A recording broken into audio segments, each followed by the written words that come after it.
Shalom, shalom, peuple de Dieu. Que la main du Seigneur soit sur vous. Je suis votre pasteur, le pasteur Quadio. Et content d'être avec vous en ce jour précieux. Que Dieu soit avec vous. Je veux vous parler, je veux que nous exhortons sur un thème qui m'a vraiment marqué depuis la semaine passée. Et voici ce que Jésus-Christ dit quand nous prenons le livre de Matthieu 12 à partir de son verset 46. Écoutez très bien. La Bible dit, comme Jésus s'adressa encore à la foule, voici sa mère et ses frères qui étaient dehors cherchant à lui parler. Quelqu'un lui dit, voici ta mère et tes frères sont dehors, ils cherchent à te parler. Mais Jésus répondit à celui qui le lui disait, qui est ma mère? Qui sont mes frères? Puis, étendant la main sur les disciples, il leur dit, voici ma mère, voici mes frères. Car quiconque fait la volonté de mon Père qui est dans les cieux, celui-là est mon frère et ma soeur et ma mère. Alléluia. Ça m'a vraiment touché. Jésus-Christ qui a pu, la Bible dit, ses frères, ses soeurs, ainsi que sa mère étaient dehors pendant qu'il parlait. Et la Bible, ils ont fait signe à quelqu'un qui a dit, ils ont fait signe en disant que voici ta mère, tes frères, tes soeurs, si elles te parler. Donc en soi, arrête ton discours et va écouter ce qu'il veut dire parce que vous êtes de même sang. Et Jésus-Christ dit non.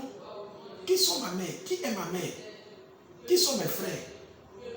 Donc, il a fait quelque chose. Il a méprisé et il a indexé. Je vais parler de Jésus-Christ Seigneur. Je vais te parler aujourd'hui de la seigneurie de Jésus-Christ de Nazareth. Il a pu dire à sa mère, à ses frères, à ses soeurs qui ils sont par rapport à lui, Jésus Seigneur. Il a dit, il a étendu sa main vers ses disciples. La Bible dit, il parlait d'abord à la foule. Regardez ce que la Bible dit. La Bible dit, il s'adressait encore à la foule. Et voici sa mère. Mais la Bible dit, quand on écoute, la Bible dit, lorsqu'il a pris la parole, il répondit, la Bible dit, il a, puis au verset 49, étendant la main sur ses disciples. Donc, il y a trois groupes de personnes qui sont rentrées dans ce petit texte que nous venons de lire. La foule, les disciples et les parents de Jésus. Les parents biologiques de Jésus, qui étaient sa mère, Marie, qui étaient ses frères, qui étaient ses soeurs, ces personnes-là sont rentrées en familiarité, ne respectant pas la seigneurie de Jésus. C'est vrai, Jésus est sorti de la même mère, c'est-à-dire ils ont eu la même mère. Mais Jésus était différent d'eux. Mais eux, dans leur familiarité, ils n'ont pas vu Jésus-Christ comme leur Seigneur. Ils ont vu Jésus-Christ comme leur frère, dans lequel ils devaient plus les écouter, ils devaient plus les regarder, ils devaient plus prêter attention à eux. J'aimerais dire que tu peux marcher auprès d'un pasteur, tu peux marcher dans une église, tu peux être pasteur et puis servir Dieu. Mais tu es en familiarité avec Jésus.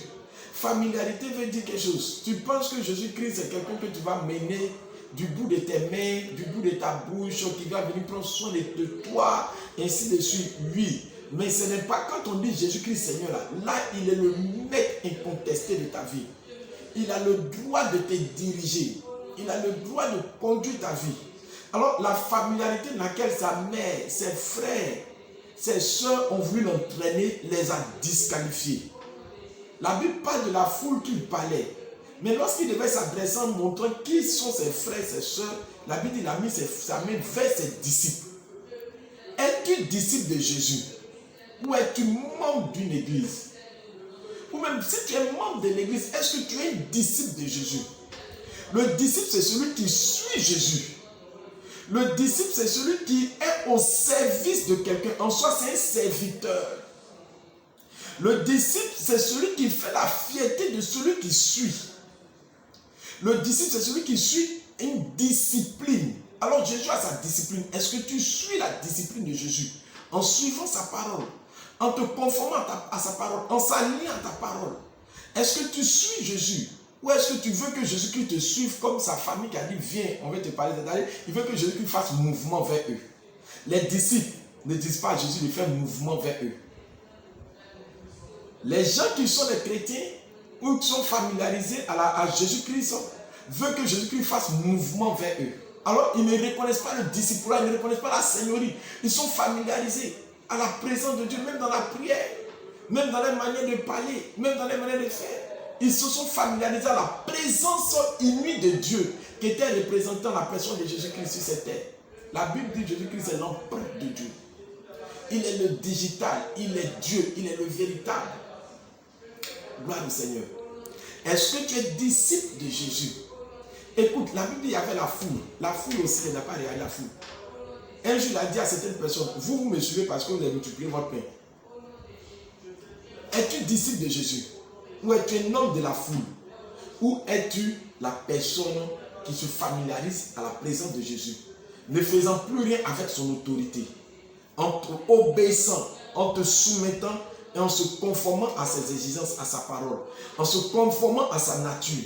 La Bible dit, voici ceux qui sont ses parents.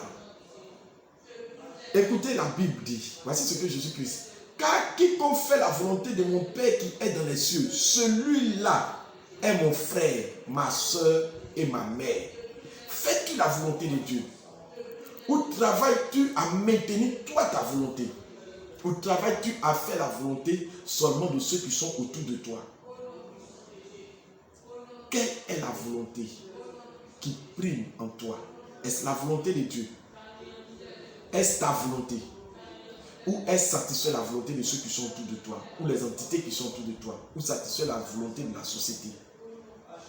Jésus-Christ dit, c'est celui qui quiconque fait sa volonté. Ces choses étonnantes, il a pu écarter. On parle de Jésus-Christ Seigneur. Beaucoup de personnes aujourd'hui ont accepté Jésus-Christ Sauveur. C'est pour cela qu'ils ne considèrent pas sa seigneurie. Ils ne se soumettent pas à lui, ils ne lui donnent pas obéissance. Ils prient Dieu qu'ils ont besoin de lui. Ils jeûnent lorsqu'ils ont besoin de lui. Ils se conforment à sa parole lorsqu'ils ont besoin de lui. Mais lorsque Dieu a besoin d'eux, ils ne le font pas. Ils marchent en fonction de rythme. Frères et sœurs, enfants dans le Seigneur, je vais te dire, Jésus revient bientôt. Ce n'est pas des paroles en l'air. Les paroles de Jésus-Christ sont faites pour être prises au sérieux. Est-ce qu'il ne te demande pas actuellement qui sont ta mère? Est-ce que pendant qu'il a entendu sa main vers ses disciples, est-ce qu'aujourd'hui dans les cieux, la main tendue de Jésus-Christ est étendue sur toi comme te reconnaissant comme étant son disciple?